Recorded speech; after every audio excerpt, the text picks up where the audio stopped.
Mən 165 kiloydum. Çox əziyyət çəkirdim. Bu şalvarı geyinəndə də oturub geyinirdim. Şalvarı özün geyinə bilirdin? Geyinə bilirdim, əziyyətlə, ancaq oturaqla. Diyeta ilə də məşğul oldum. 3 aya 24 kilo da verdim. Sonradan arxasını gətirə bilmədim. İdmanla da məşğul oldum. Ayağımda daha çox ağrılar əmələ gəldi. Belimdə ağrılar əmələ gəldi. Çox tez yorulurdum. Həddindən artıq təngi nəfəs olurdum. Yol yeriyə bilmirdim. Köklüyün nəticəsində mənim ayağımda, damarlarında 2 dənəsində problem yarandı. 2 damarım götürüldü. Xoşum gəlib yaxınlaşmışam. Ancaq o mənim görünüşümü bəyənməyib və mənə yox cavabı veribdi. Neynəmisən, nətər eləmisən, niyə belə arıqlamısan, hamısına da izah eləyirdim ki, mən mədək keçirmə əməliyyatı keçirmişəm. Hər gün çəkiyə çıxırdım, yüzü gördüm və söz verdim ki, bir də mən 3 rəqəmli çəkiyə qayıtmayacağam. Şükürlər olsun bu günə, Allah Taliyə doktoruna razı olsun və onun komandası. Çox əziyyətlər çəkdi. Artıq yaşama sevinci yaranır.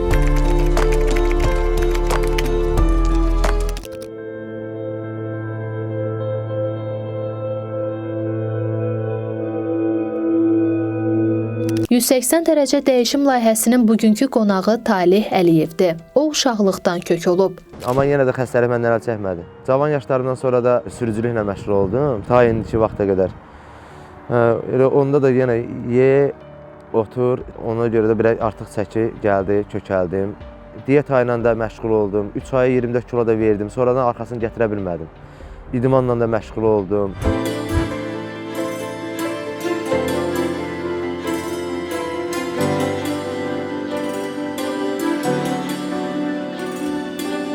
Ancaq və ancaq yemək və yatmaqla məşğul idim. Özümə də xoş gəlmirdi. Qıraqdan bir məclisə, xeyrə, şərə, heç bir məclislərə getmək istəmirdim.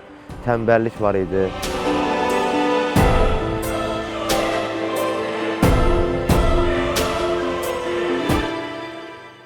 Köklük Talih üçün sadəcə bədənin böyüməsi deyildi. Bu həm də həyatın ona yüklədiyi ağır bir dərd idi. Ayaq damarlarında ciddi problemlər yarandı və əməliyyata məcbur oldu. Amma onu əziyyətə salan təkcə fiziki ağrılar deyil, mənəvi sıxıntılar da var idi. İnsanların baxışları, sosial münasibətlərdəki çətinliklər, hərəkət məhdudiyyəti və içində yığılan narazılıq onu get-gedə daha çox sıxırdı.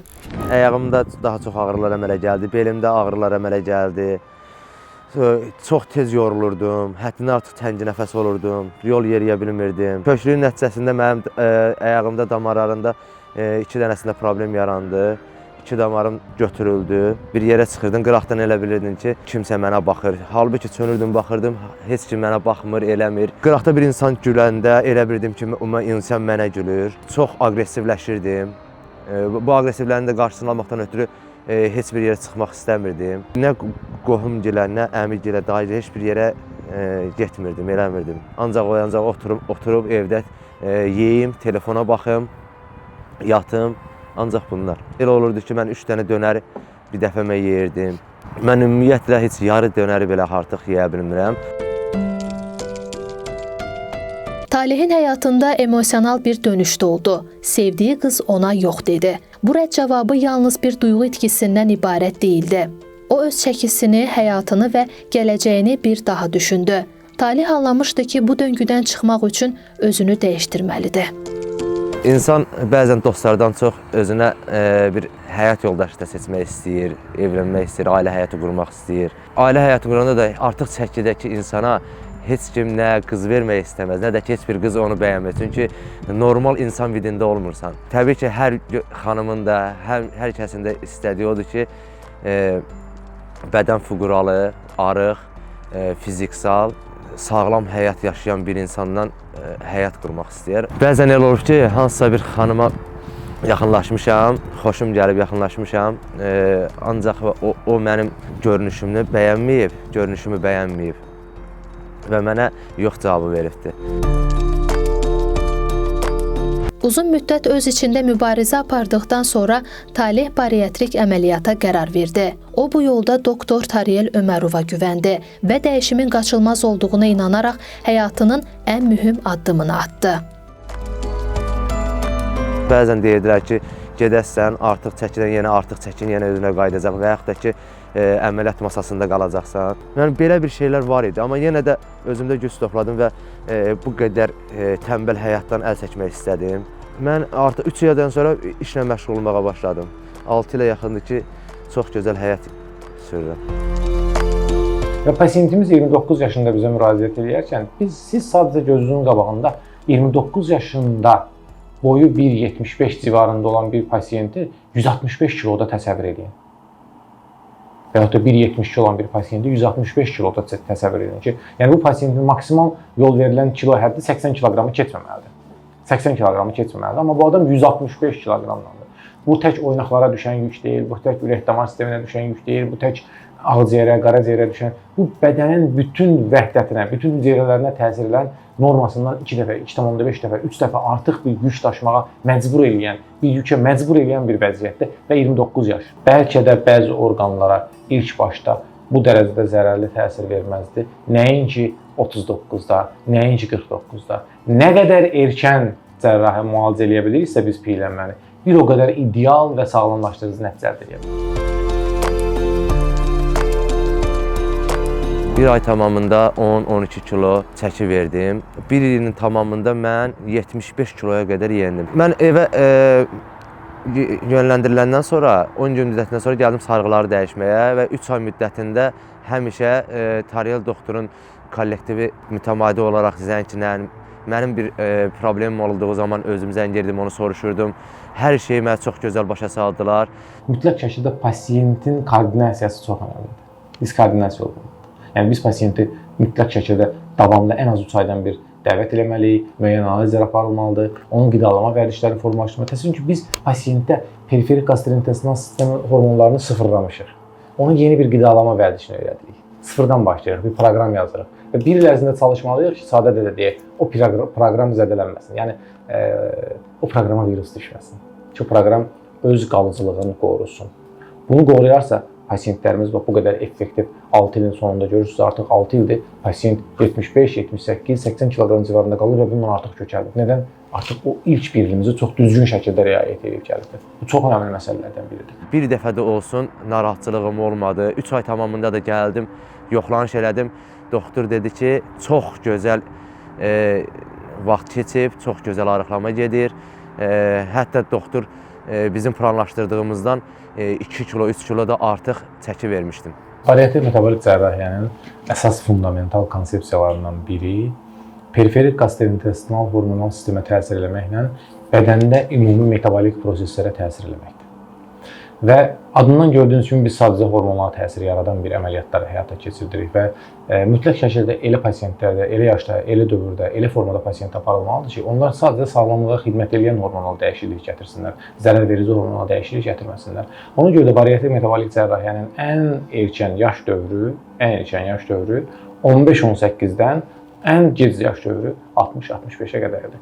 Nədən 15-18 aralığı qoyulubdur? Çünki bəzən 16-17 yaşında elə gənc pasiyentlər ola bilir ki, onlarda elə hormonal dəyişiklik tam bitməyibdir və piyələnmədən əziyyət çəkirlər. Piyələnmədən əziyyət çəkə-çəkə hormonal dəyişikliklərdə müəyyən bir, xüsusən cins hormonların gelişində çox ciddi problemlər yarada bilir piyələnmə və o zaman qarşısalınmaz bir vəziyyətə gəlib çıxırsa mütləq şəkildə əməliyyat göstərişdir. Əməliyyat olunduğu zaman sanki insan yenidən dünyaya gəlir. Çünki formalaşır. Əvvəlki müddətdə əvvəl çox quru yeməklərdən istifadə etmirsən. 40 günün tamamında artıq sən Tariyel həkim dedi ki, nə istəyirsən yeyə bilərsən. Mən də nə istəyirsən deyəndə, yəni ki, Tariyel doktorun qoyduğu şərtlər nədir? Fast fooddan olmaz, şirniyyət olmaz. Və möcüzə baş verdi. Talih əməliyyatdan sonra 165 kiloqramdan 75 kiloqrama qədər arıqladı. Dəyişimi o qədər inanılmaz idi ki, hətta qardaşı ilə onu səhv salmağa başladılar. Ən qəribəsi isə gömrükdə baş verdi. Sənədinə baxıb, bu sən deyilsən dedilər. və onu geri qaytardılar. 2 il müddətində bir qohum var idi, onu görməmişdi, o da məni görməmişdi. Mənim qardaşım biraz çəkidə məndən azdı. Məni gördüyün zaman qardaşıma bənzətmişdi. Mənim qardaşımın adı ilə çağırırdılar. Ətrafımda, qonşuda, qohumda və yaxud da ki, bir neçə müddət əvvəl məni görməyən insanlar məni gördüyü zaman şok halla qarşılaşırdılar. Neynəmisən, nətər eləmisən, niyə belə arıqlamısan? Hamısına da izah eləyirdim ki, mən mədər keçirmə əməliyyatı keçirmişəm. Mən tır sürücüsüyəm. Ölkəyə giriş-çıxış vaxtı mən pasport kontroldan keçdiyim zaman baxırdılar kök vaxtı olan şəklimə və artıq indi dəyişilmişəm, üz dizgilərim tamamilə dəyişib. Mənə deyirdilər ki, bu sən deyilsən, sənin ikiz qardaşın mı var və yaxud da ki, filan, bu sən deyilsən. Hətta bir dəfə məni gömrük işçisi geri qaytardı və mən Asan xidmətə müraciət elədim. Asan xidmətdə xarici pasportumu dəyişdirdim və yenidən işimə davam elədim. Mən bu müddəti keçdikdən sonra mənim anam da artıq çəkidən əziyyət çəkirdi daha doğrusu. 2 ay əvvəl artıq onu da əməliyyat elədi Tariyel doktor. 2 aydır 15 kilodan artıq çəki veribdi. Şükürlər olsun, daha çox gedəcək inşallah. Amma bu dəyişiklik təkcə əməliyyatla bitmədi. Talih doktor Tariyel Ömərovun məsləhətlərini həyatının ayrılmaz bir hissəsinə çevirdi. O şəkərli içki və zərərli qidalardan uzaq durdu. Bədənini və həyatını yenidən qurdu. Onun sağlam qalmasının sirri davamlılıq və iradə idi. Bütün rəngli və dadlı qazlı sular. Tərkibində saxlama müddəti uzadılması üçün vurulmuş xüsusi ingrediyentlər olan qidaların əksəriyyəti. Un məhsulları, qənnadı məhsulları, dadı şirin olan qidaların demək olar ki, əksəriyyətini bura əlavə edə bilərik. Ketçap, mayonez, cipsi dediyimiz uşaqlar üçün xüsusilə belə deyək də atışdırmada saydığımız qidaların hər biri xüsusi zərərli karbohidratlar qrupundadır və xüsusi zərərli qidalar qrupundadır. Bundan əlavə bizim gündəlikdə istifadə etdiyimiz un məhsulu dediyimiz çörək və yaxud da lavaşlar və yaxud da digər bunlardan da piyələmədən əziyyət çəkən insanlar və piyələməyə doğru gedən insanlar bunlardan bir mənalı şəkildə imtina etməlidir. Sağlam qidalanmalıdır.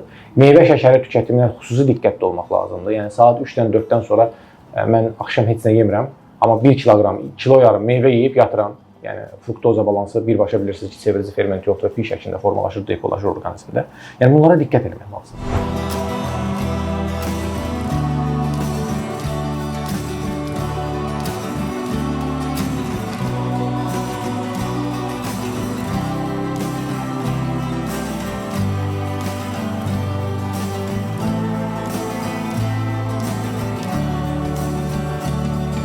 Talih Modern Hospitalda doktor Tariyel Ömərovla yenidən görüşdü.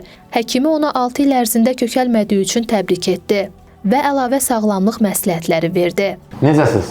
Çox sağ olun, necəsiz? Bizim artıq 6 ilimiz tamam oldu və biz 6 il bundan qabaq 165 kiloqramdan başladığımız yolda 1 ilin tamamına 75-ə düşdük, 73 hətta belə gördünüz məsələsi var. Necə keçdi? Bu 1 il idealdır, buna aydındır. 1 ildən sonraki bu 5 ilimiz necə keçdi? 1 ildən sonra da çox gözəl keçdi. İnsan da gərək özünü qorusun. Mən də bəzi şeylərdən özümü qorudum. Şirniyyətdir, qazlı içkilərdir. Ən çox da koladan uzaq durdum. Şükürlər olsun. Möhtəşəm. Hal-hazırda 35 yaşınız var. Bəli. 6 il qabaq 29 yaşında bir gənc idiniz və sizin 165 kilo çəkiniz var idi. 29 yaşında 165 kiloluq gəncmi sizin fikrinizdə sağlam idi və həqiqətən gənc demək olardımı? Yoxsa 35 yaşında 75 kiloqramlıq bir insanmı? Doktor, mənim əvvəl necə deyim, indi hal-hazırda yaşamaq tutundu. İnsanın daha çox yaşamağı. Əvvəl məsələ üçün deyirəm, bir saat qovalayırdı, bir nəfs insanı boğurdu, bir şey istəyirdi. Artıq sağlamlığa qoşmuşam, bəzi şeyləri istifadə eləmirik, insana zərərli olan bir şeyləri. İndi hal-hazırda mənim yaşama həvəsim bəlkə də 85-90% artıbdır. Əvvəllər çox elə bir ancaq yataraq həyat keçirdirdim. İş, yataraq həyat, digər bir sosial həyatım yox, bir şeyim yox. Hər şey şükürlər olsun tam qaydasında. bu tamamilə bu 5 ildə də çox gözəl keçibdi. Şükürlər olsun da deyim. Uğurlar arzulayıram. Çox sağ olun. Bundan sonra da mən əminəm ki, bu 6 ilimizi necə gəlmişiksə, xüsusən son 5 ilimizdə, Bəli. bundan sonra da siz belə davam edəcəksiniz. Sağlam arıq. Amma o bir şeyi heç vaxt unutmur. Haradan başladığını. Talih öz köklük dövrünün paltarlarını saxlayır. Hər dəfə onlara baxanda keçmişini xatırlayır və geri dönməmək üçün motivasiya qazanır. O özünə bir söz verib. Heç vaxt 3 rəqəmli çəkiyə qayıtmayacaq. Yaxşı ki, mən əməliyyata girmişəm. Çünki görürdüm ki, yavaş-yavaş səhhətim də düzəlir, hər şeyim yerinə gəlir. Mən palatadan çıxdım, artıq evimə yönələndən sonra da, arıqlamalar davam eləyəndən sonra mən çəkimi artdıqca daha çox güzgünün qarşısına keçirəm. Görürəm ki, əvvəlki enlilikdən artıq biraz enlilik nəzikləşir, balacalaşır və daha çox gümrahlaşıram, daha çox həvəs yaranır ki, arıqlamağa. Mən 3 rəqəmli çəkidən, yəni 100-ü hər gün çəkiyə çıxırdım. 100-ü gördüm və söz verdim ki, bir də mən 3 rəqəmli çəkiyə qayıtmayacağam. Bəzən paltar şkafını açıram. Orada mənim köhnə, kök olan vaxtlarımdakı paltarlarımı gördüyüm zaman özümə gülməyim gəlir. Ki, biz nələri bacarmışıq. O şalvara mən geyinib çölə çıxırdım, amma hal-hazırda özünüz də gördüyünüz kimi bir ayağına 2 ayağımı geyinmişdim. O paltarları saxlamaqda məqsədim odur ki, o gün keçmişimə baxım, gələcəyimi daha sağlam qurum. Ona görə ki, mən keçmişdə belə olmuşam, onları xəyalımdan keçirdim və bir də artıq o çəkiyə qayıtmayım.